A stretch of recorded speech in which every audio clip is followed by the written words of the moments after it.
Rays of sunlight come dashing through the window, and Lisa groans in her sleep, dreading the start of a new day. She rubs her eyes and gets out of bed feeling exhausted and unrested, even though she had just had 8 straight hours of sleep. Walking to the mirror, she stares at her bare face and nappy curls, all pointing in different directions. Lisa, however, was a very beautiful woman. Skin so smooth it appeared fragile and delicate. Huge eyes popping out of her sockets, covered in eye bags, but still looked beautiful, and let's not forget the curly afro that just brought her face together. She was glowing even though evidently tired. She took her clothes off and headed to the shower and was out in 5 minutes because she had been late for court. Lisa was an established lawyer, and despite being very beautiful, she had no time for romance as she channeled all her energies into her career. She dashed out the door of her apartment and headed to court. "My client is innocent, my lord, and this is a case of mistaken identity," she pleaded her case before the judge. After a few grueling hours, she headed back to her firm and continued working. Lydia walked into her office with a sheepish grin on her face, and she excitedly placed 2 tickets on Lisa's desk and said, "We are going." "And I don't want any buts." The weekend arrived, and it was time to go on their trip. It was an all-expense-paid trip, and the girls, dressed in summer attire, which was very different from their usual formal dress, headed out to start what was going to be the best weekend.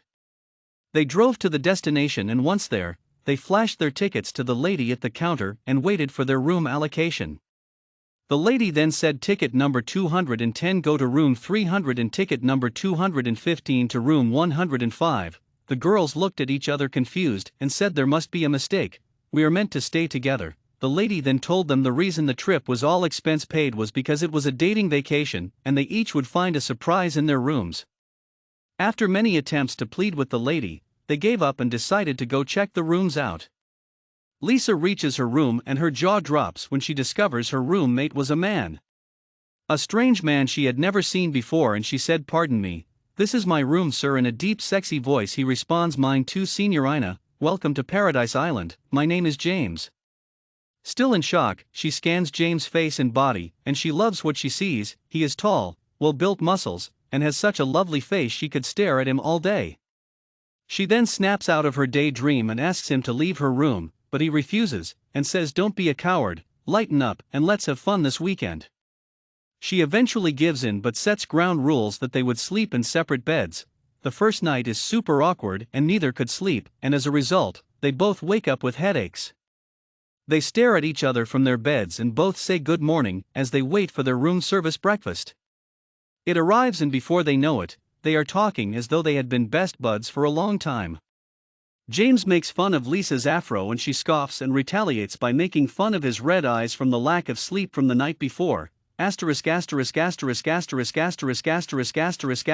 second day is less awkward and Lisa seemingly likes James's company, and she excitedly squeals, "What are we doing today, my designated summer bae?" James blushes and says, "Whatever tickles your fancy, Signorina." Lisa decides they would go on a boat cruise and James agrees, and off they went, headed to the coast. On the boat, the two cannot keep their hands off each other, and with each touch, the tension between them grows, and it's unbearable. Next, the two relax on the beach chairs, soaking in the sun's rays while sipping on some cold cocktails. After spending the whole day at the beach, they decide to head back to their room, and once there, Lisa soon discovers she's actually drank.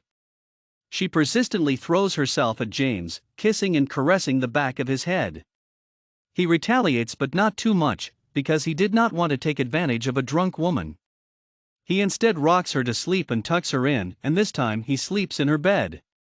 He cuddles her all night until she wakes up in a frenzy as the morning rays struck her face. Confused, she stares at James, who was now shirtless, and she buries her face in her head and exclaims, "Oh no." James wakes up and casually, in a deep, sleepy, sexy voice, says, "Go back to bed, Signorina, nothing happened, you were but drunk, that's all." Sighing with relief, she gets cozy again and sleeps off her hangover. She gets up later that afternoon and realizes James was not in the room, and his side of the room looked deserted. She felt a deep sadness at the thought that he had just left her. He was a stranger, but she cared and did not know why she did. She takes a shower, and on her way out James walks in bearing flowers. Startled, she loses grip of her towel, and it falls to the floor. James scans her body and is dumbfounded but quickly looks away shyly and apologizes. She chuckles in embarrassment and quickly picks it up and heads back to the bathroom, feeling an adrenaline rush through her whole body. He knocks on the door and calls out, "Signorina, you will have to come out of there sometime." Putting herself together, she comes out and chuckles and smells the flowers she had received and blushes slightly before saying thank you. That night, they could not keep their hands off each other. It was pure bliss and magic. She described the feeling as serendipity, and she was dazzled by how he made her feel. He gave her solace and peace and took away at least 2 wrinkles off her face each day.